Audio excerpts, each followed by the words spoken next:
his second skin everywhere Jack went in his political career. And 4 people went to see him prior to Jack going to Texas, one of them being Adlai Stevenson, and said to him, do not let your brother go to Texas. The animosity is horrendous. Okay? Horrendous. Don't let him go. People are spitting at me in Houston, Texas, he said. So Bobby Kennedy wasn't there before, he wasn't there during, and he never went there afterwards. Think he knew his brother wasn't coming home? So your theory is that his father orchestrated this? I think it was done because of what he did to people. I think it was first of all, you got to look at the first son was killed in a plane crash. Right. Yeah. Okay. So look at the whole scenario of the plane crash. They're going to build a plane out of England. They're building a plane like a kamikaze plane to fly into the munition factories of Germany. Yeah. And Joe Kennedy was picked as the pilot to test pilot it because he was a great pilot. But here he is already mustered out of the service. He had 11 days to go before he's home. And they talked him into test piloting this plane. Yeah? And he goes up and test pilots a plane. The plane crashes. Boom, he's dead. 11 days later, they scrubbed the whole deal. Like it never was there. That's first son dead. Second son dies, Jack Kennedy. Third son dies, Bobby Kennedy. Teddy Kennedy was disgraced because they said in New York, another Kennedy will never walk across the threshold of the White House again. That was a known fact. And then the grandson, John Jr., dies in a plane crash as well. Died, and that was his own fault because he was taking his mother's diary and coming to Hollywood to make a movie.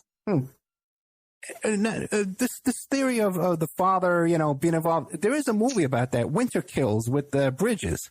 You ever see that one? No. Okay, that's an interesting one. You might want to take a look at that. That's interesting. About who being involved in what? About Kennedy's. Well, it's not, they don't mention it. They don't use the name Kennedy, but it's obvious it's by Kennedy. They even talk about the Colonel. Who was the Colonel? You talking about Joe Kennedy? No, General Walker. General Walker's in this film too. Yeah, General Walker's in it. It's an interesting film. It's called Winter Kills. You can find it online. I'll send you. I don't have your email, but I'll send you a link. It's along these lines here. There's a dozen books have been written. Most of them tell you nothing. They spin around the block, Nobody wants to ever look at the truth. People avoid the truth like a plague. But Joe Kennedy came out here to Hollywood when Jack Kennedy was being nominated. Yeah?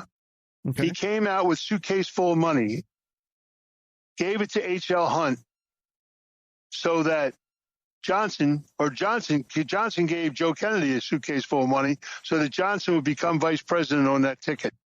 Yeah? Lyndon Johnson becomes vice president. Now, the first question that Meyer Lansky asked was, what are you going to do with that person, Bobby, who was already disturbing a lot of things? And the old man said, we're going to make him ambassador to Ireland. He's going to leave the country. Well, he became attorney general. So when Jack Kennedy, whom, if you ever followed the whole political situation, the nomination, his father said he had all these electoral votes, which he never had in his pocket. So he called Giancana after the second day and he said, we got a problem. And Sam said, well, you told me you had this all covered. Well, guess what? We need help. So the state of Illinois, for the very first time, went Democrat and 2 other states around it. Yeah? And they got their votes. Now, there was only one state left that could ever put him across the finish line. It was the state of West Virginia. So they called and they begged again for help. So some phone calls were made because there were a lot of casinos in West Virginia at that time because of the money that was there, because of the coal industry and everything. And some debt was excused. And West Virginia raised their hand, Democrat, and the electoral votes went to Kennedy, put him across the line, got him nominated for president. Now he's running for president. And the election is very, very close. So they call Sam Giancana again. There were people in Cicero, Illinois, that voted 50 times, and they were dead. And Jack Kennedy becomes president of the United States. And his father turns around and says to him, make your brother attorney general. And he tells his son, Bobby, he said, put all my good friends in jail. And they went after Giancana. They went after Hoffa. They went after everybody. Do you know what happened to Hoffa? Well, you're never going to find him in a grave, I'll tell you that. What about that book, I Heard You Paint Houses? What do you think? Like I said, you're never going to find him in a grave. Yeah. And Jimmy was, I love Jimmy Hoffa, but he was his own worst enemy. Jimmy put himself into a position where, first of all, what they charged him with was ludicrous. Saying that he took $8,000 out of the Teamster funds to fix his house when there was no pension without Hoffa. He didn't have to rob $8,000 out of the pension fund to fix anything. All the charges against him were so trumped up, it was pathetic. Okay? So, and when he went to jail, he thought he was only going in there for 30 days or something. And they were destined to keep him there, because they infiltrated the Teamsters, the government. And Fitzgerald was weak. You understand me? Yeah. And when Jimmy got made the deal to come home, he came home, he walked into the office and he told Fitzsimmons to get out of his chair. And Fitzsimmons said, whoa, man, you can't do this, Jimmy. You signed the deal. You're not allowed to come around here for so many years. You're going to get us all locked up. He said, get out of my office. I'm taking my union back. This union belongs to me. And then he made a phone call to New York. And he talked to a very serious person in New York. And the guy said, Jimmy, you're on the phone. He said, I don't care. I want my union back. This, that. The guy said, Jimmy, you're on the phone. Have patience. It'll all work out. Don't tell me this. When you people wanted money, you came to me. We let you all the money out of the pension funds. And every one of those loans were paid back. They put up $25 million for Caesar's Palace, a few other things, but every dime was paid back.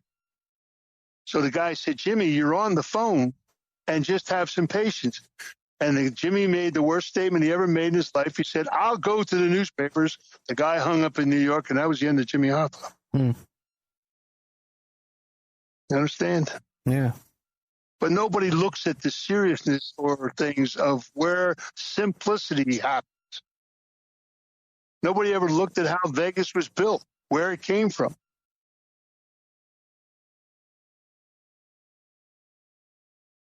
We're bouncing around a little bit here, but I want to ask you this. Mr. Trump, right?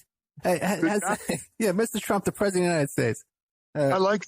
You like him, okay? But the thing is, Wiley, a lot of connections back in New York. What do you know about that? What's the difference? The guy is. Let me tell you something. He's only the second man to ever take the presidency that didn't borrow a dime. In other words, he did not owe one favor to anybody. And I'll tell you, Michael Moore made a great statement. You know how crazy radical Michael Moore is, right? Mm-hmm. Michael Moore was at a meeting with Trump before he was elected in Detroit with all the motor guys, all the automobile industry people. And they were having this big meeting. And Donald Trump stood up in the middle of the meeting and he said, gentlemen, if you build one more factory outside of this country, if you take one more automotive job away from this country, when I get elected, I will put a tariff of 35% on every vehicle brought back into the country. Because they had taken billions of dollars during the Obama thing, paid off all their debts and everything, and then moved the industry out of the country. No one ever talks about that, though, do they? You understand? And Michael Moore jumped up and he said, you just got my vote. Because he had the guts to stand up in front of these people and make a statement just like that. Because you can't buy him. And that disturbs, Donald Trump becoming president was the biggest kick that George Soros ever got in his life. Because all these deals were made with Hillary and everybody else that this was going to be done, this was going to be done, that was going to be done. All those deals fell apart.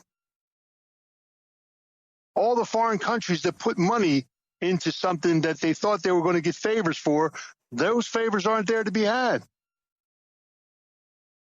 No one's that. All they want to do is let the media chastise this guy and try and tear him apart. Give the man a chance to breathe and look at what he does for the country. If he doesn't bring America back, which needs to happen, Americans need to take America back. We need to stand up and take our country back. What about? Does that make any sense? Yeah. Well, what about Roy Cohn? You ever come into contact with him? What about him? Did you come into contact with him? Yeah. What about him? Oh, well, what do you know about him? He was what he was, you know. Okay. You know, he was. He answered to people like a lot of people did. He was not a single power of his own. Trust me. Right. People, you know, people got things taken out of context, and people take things out of context. And you know, it's just it's the same as Bugsy Siegel being killed in Nevada, and I mean in Beverly Hills, and everybody's going, well, who killed Bugsy Siegel? Well, this guy, that guy. Bugsy Siegel was killed by a guy from New York, and it was from the Murder Incorporated crew. I know exactly who killed Bugsy Siegel and why he killed him. Well, why did he kill him? Because he got out of line. He did something he should never have done. He went against the rules of the families. And the guy that he insulted the most was his dearest friend, Meyer Lansky. Mm. He wouldn't stop doing what he was doing. He wanted to be a movie star. He wanted to do this. He wanted to do that. They stole money out of the Vegas thing, you know, and there were things you just don't do. And he was told to stop, and he didn't. He thought he became a power of his own because he was away from New York. He was out in the West Coast, you know, so Frankie Carbo killed him. I'm bouncing around a little bit here, but I got a lot of notes while you were talking before. Back to Dallas for a second. Do you know anything about when Oswald ran to that movie theater? Oswald, here, let me tell you something. Let me explain something to you. And I had a writer do this walk, all right? From the Bird Building to the place where the cop got killed, Tippit, right, to his house to the movie theater. Time frame wise, never happened. Could never happen. So Oswald wasn't even in the building when the shots were fired. He was already gone. The lies that were told when the FBI went over to the prison and the guy said, we saw 3 people in that window. They said, don't you ever say that or make that statement or anything. They went to the neighbors at Oswald's house and they made the people lie. Yeah. So Oswald went to a movie theater and was arrested. Yeah. And here's the fun part. He gets arrested for killing the president of the United States, supposedly. All right? Yeah. And the FBI don't get involved because they say, well, it wasn't a conspiracy. It was a lone gunman. We can't get involved in this. And they never took one note, never took one recording of any of the questionings they did with Oswald. There's not a note. There's not a recording. And when you see Oswald come out of that building with the sheriff, the guy steps aside from him because he saw Ruby coming and he knew he was getting shot. Yeah, if you ever see that scene where the guy, the cop in the big white suit with the white hat, if that guy didn't know, he was holding him up, man. Look at the look in his face. Yeah. He knew that was coming. He doesn't. And what is Ruby doing? What is Ruby doing allowed in there with a gun? Well, what do you know about Ruby? What can you tell us about Ruby? Jack Ruby came from Chicago. He ran some places in Chicago for the mob. He ran what they call the punch board business from New York to Chicago. It was a numbers thing. We punched the hole in the thing. He had punch board. A guy got killed in his club. They had sent his sister to Dallas a year before to open up a restaurant. And Ruby went to Dallas when they sent him from Chicago to Dallas, and he became the liaison between Cuba and Florida. He ran back and forth carrying messages. Okay? Okay. So he was totally controlled by Chicago. And in fact, when they went in with the Warren Commission to question Ruby, the very first thing he said to them was, well, I guess you guys want to talk about Chicago. And they said, no. He said, well, you can't talk to me here. You got to get me out of this town because this is not safe. And they put him in jail, and 6 months later he died because he got shot with a needle from Tulane University cancer. See you. Bye.